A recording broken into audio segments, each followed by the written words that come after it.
कभी मजबूती के साथ 400 पार का दावा करने वाला एनडीए 300 सीटों के आसपास ही सिमट कर रह गया। एनडीए ने बहुमत का आंकड़ा जरूर पार कर लिया, लेकिन बीजेपी अपने दम पर बहुमत का आंकड़ा पार करने में नाकाम रही। अब तक एक तरफ बीजेपी में मंथन का दौर जारी है, तो वहीं इंडिया अलायंस के एक नया उत्साह उसमें नजर आ रहा है। देखिए रिपोर्ट। कहां एनडीए का कुनबा 400 पार का नारा दे रहे थे, लेकिन जो नतीजे आए हैं वो बीजेपी को सोचने के लिए मजबूर करने वाले हैं। एनडीए तो जैसे तैसे बहुमत को पार कर गई, लेकिन सबसे बड़ी पार्टी के तौर पर बीजेपी अब भी कायम है। लेकिन उसके पास वो जादुई आंकड़ा नहीं है जो उसे अकेले ही बहुमत के पार ले जाए। ऐसे में इस बार बीजेपी को अलायंस के भरोसे रहना होगा। हाँ, कमी रह गई ये तो अब मंथन का विषय है, लेकिन जिन राज्य के बल पर बीजेपी नेता हुंकार भर रहे थे, उनमें से सबसे भरोसे वाले राज्य ने ही उनका साथ नहीं दिया। एक दो नहीं, कुल 4 बड़े राज्य से बीजेपी को कतई इस नतीजे की आहट नहीं थी। चुनाव से पहले जनता कब किस करवट बैठेगी, इसका केवल अनुमान लगाया जा सकता है। हकीकत का सामना तो रिजल्ट के दिन ही होता है। बीजेपी में अब लंबे समय तक नतीजे को लेकर मंथन का दौर चलेगा। वजह भी सामने आएगी, लेकिन नतीजे बता रहे हैं कि बीजेपी को देश के सबसे बड़े राज्य उत्तर प्रदेश का साथ नहीं मिला। इसके अलावा राजस्थान और महाराष्ट्र ने भी बीजेपी को झटका दिया है।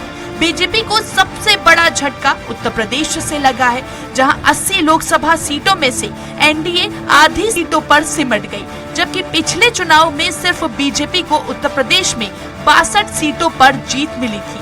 अकेले उत्तर प्रदेश में ही बीजेपी को करीब 20 सीटों का नुकसान झेलना पड़ रहा है, जबकि यहाँ समाजवादी पार्टी ने बड़ा उलटफेर कर दिया। सपा की सीटों का ग्राफ करीब आधी सीटों तक जा पहुंचा है, जबकि कांग्रेस ने भी 2019 के मुकाबले बेहतर प्रदर्शन कर दिखाया। उत्तर प्रदेश में बीजेपी के दिग्गज नेता ढेर हो गए।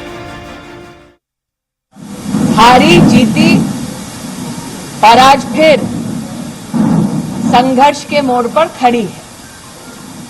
सर्वप्रथम भाजपा के सभी समर्थकों को, कार्यकर्ताओं को मैं विशेष आभार व्यक्त करती हूं, जिन्होंने पूर्ण परिश्रम और निष्ठा के साथ क्षेत्र की और पार्टी की सेवा की।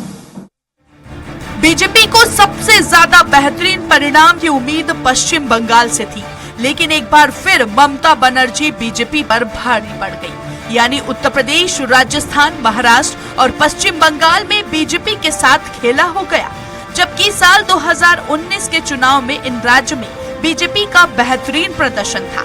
बीजेपी को उम्मीद थी कि इस बार पिछले चुनाव से भी ज्यादा सीटें इन राज्यों से खाते में आएंगी, लेकिन यहाँ 2019 का रिकॉर्ड तोड़ने का दावा करने वाली बीजेपी पुराने आंकड़े तक भी नहीं पहुँच सकी। कांग्रेस अलायंस ने इस बार उम्मीद से कई बेहतर प्रदर्शन कर दिखाया।